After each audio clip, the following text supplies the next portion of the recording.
É ou não é? Com Carlos Daniel.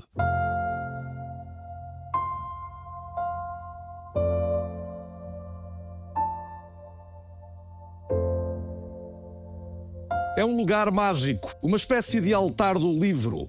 A Livraria Lelo abriu as portas no Porto e ao Porto em 1906.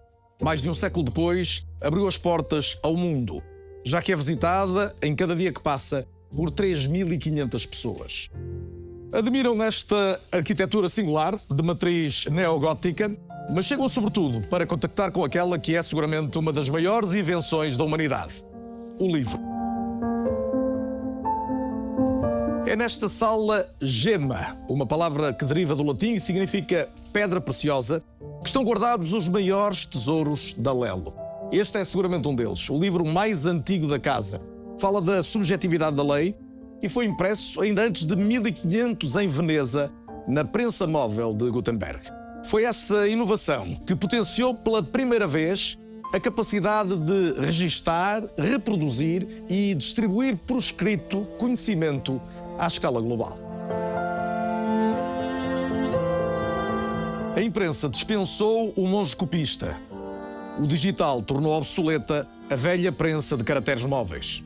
As gráficas modernas apresentam desempenhos incomparáveis. E à boleia dessa velocidade aconteceu a massificação da imprensa e do mercado editorial.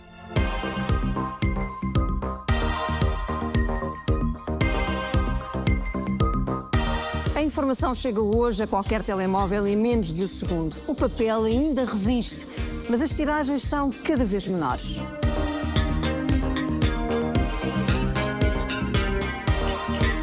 A crise da imprensa é um exemplo do impacto da tecnologia, mas foi sempre assim. Sempre que surge uma nova máquina, surgem novas necessidades, alteram-se rotinas e alteram-se comportamentos. E são hoje as novas tecnologias uma imparável mudança no mercado de trabalho. Em Portugal há cerca de 5 milhões de trabalhadores e ao longo dos anos o país assistiu a uma mudança profunda na formação académica e profissional. Em 2011 eram 20% os trabalhadores licenciados. 12 anos depois, essa percentagem subiu para 32%, ou seja, hoje, 1 em cada 3 trabalhadores portugueses tem um curso superior. As lideranças das empresas é que ainda estão atrasadas nesta corrida das qualificações. Mesmo assim, a evolução tem sido positiva. Em 1998, só 9% dos patrões portugueses tinha formação superior. Hoje são 28%. O problema é que quase metade ou tem apenas o ensino básico ou não tem mesmo qualquer formação. Nas últimas 2 décadas, as máquinas reduziram a dependência de mão de obra na agricultura. A robotização reduziu necessidades de mão de obra na indústria. E hoje, 7 em cada 10 portugueses trabalham no setor terciário, ou seja, nos serviços. Segundo um estudo recente, as ferramentas de inteligência artificial generativa podem oferecer poupanças de mais de 50% do tempo gasto na execução de tarefas. É o caso dos média, dos serviços bancários e financeiros ou dos seguros. Bem menor é o impacto em setores como a agricultura, a logística ou a restauração.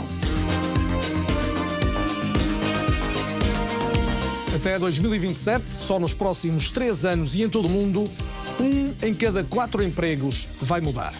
Serão criados 69 milhões de postos de trabalho, mas também correm o risco de desaparecer quase 83 milhões. Segundo o Fórum Económico Mundial, 6 em cada 10 trabalhadores vão precisar de formação até 2027. Em Portugal, mais de 1 milhão de postos de trabalho serão eliminados e pelo menos 700 mil pessoas vão precisar de adquirir novas competências ou mudar de emprego. Nem tudo são más notícias. Há setores profissionais que vão prosperar.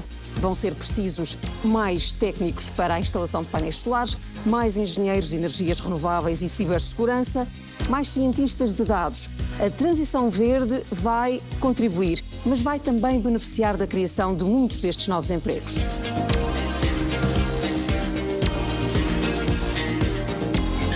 chegados aqui resta a incerteza principal de quantas profissões estarão por inventar e também de quantas poderão compensar os empregos que já estão a desaparecer.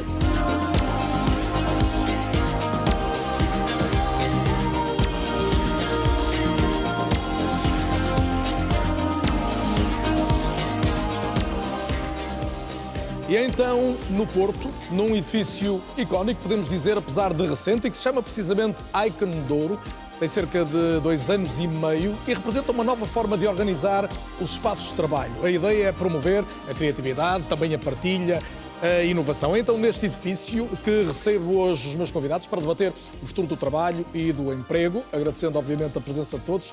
Boa noite e muito bem-vindos. E passo às apresentações, tão sintéticas quanto possível. À minha direita está a Marta Pimentel. Marta, bem-vinda. É diretora executiva da formação de executivos, precisamente, da Nova SBE. Connosco também o estúdio José Teixeira, CEO, presidente executivo do grupo DST, inicialmente um grupo de construção, sediado em Braga, hoje com muitas outras áreas, mas sobre isso vamos falar seguramente também a seguir.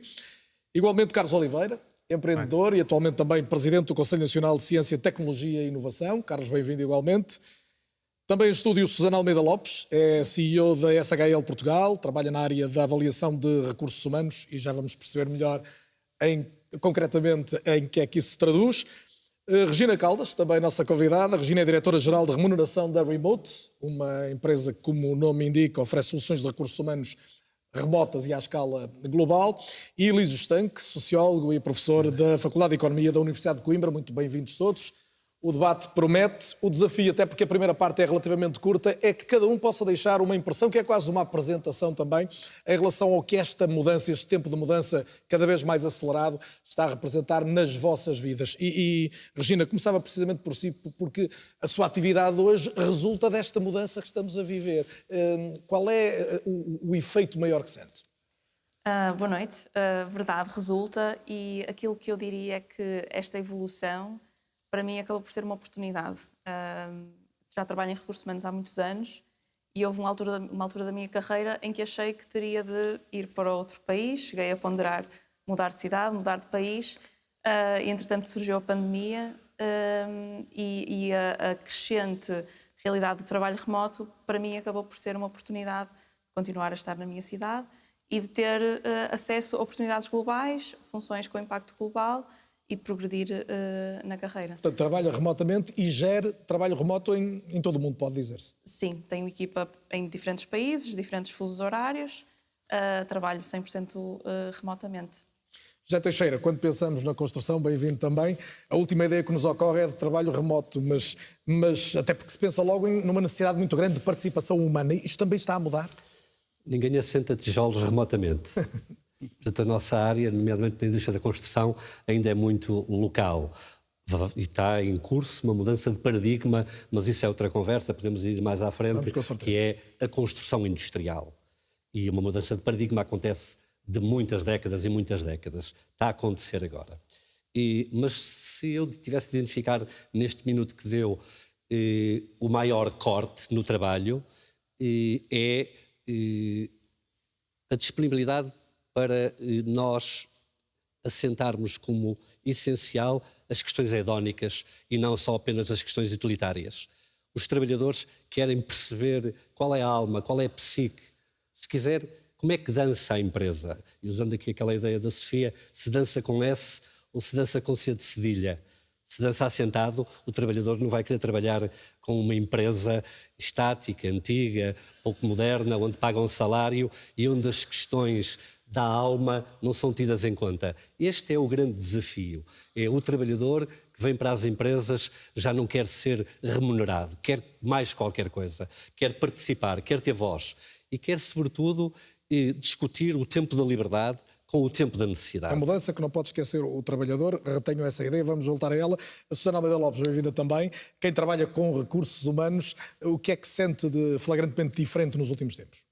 Sim, efetivamente há muitas mudanças que estamos a atravessar hoje em dia e em particular, nota-se um percurso muito direcionado das empresas para perceberem para onde é que têm que se direcionar e com uma grande vontade de rever os seus modelos de competências, perceber quais são as competências que as pessoas precisam, não para agora, mas para daqui a 5 anos, e para onde é que as podem encaminhar. E, portanto, eu acho que estamos aqui num momento de viragem. Este é um ponto muito, muito importante e estratégico da parte do que tem sido a atividade da SHL e na parte de tecnologia para trabalhar na avaliação das pessoas. O nosso movimento tem sido mais continuado no tempo e, portanto, nós estamos numa revolução tecnológica desde o início dos anos 2000.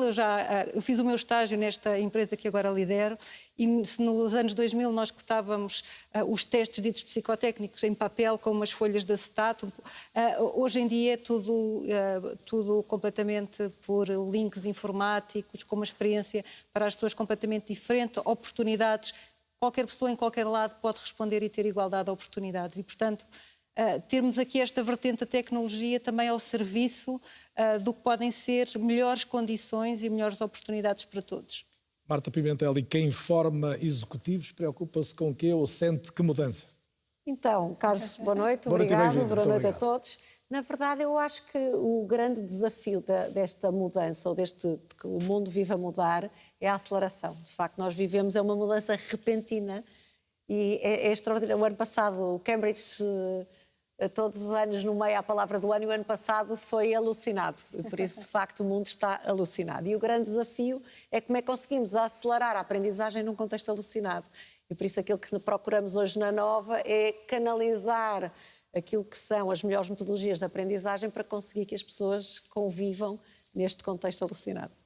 Já vamos ver como é que saímos da alucinação. Vamos lá, Carlos vamos lá. Oliveira, bem-vindo mais uma vez ao É ou Não É. Sei que te preocupa em particular, ou tens analisado muito o impacto que já é muito presente da inteligência artificial. Não é? Muitos ainda olham para isto como algo que está para surgir. Não, já cá está. Já cá está, e a pior inteligência artificial é que temos hoje, porque amanhã será já muito melhor do que a que, aliás, temos visto isso nas últimas semanas. Eu diria que nestes temas e nestas preocupações que estamos a ver aqui, neste início de programa sobre estas mudanças no contexto de trabalho, eu diria que elas são de facto muito amplas. Aquilo que nós estamos a ver é uma mudança em tempo real do nosso mundo nesta linha desta enorme aceleração, e eu diria que essa é a grande diferença para aquilo que aconteceu na história. Ou seja, há muitas coisas que estão a acontecer agora que não são novas.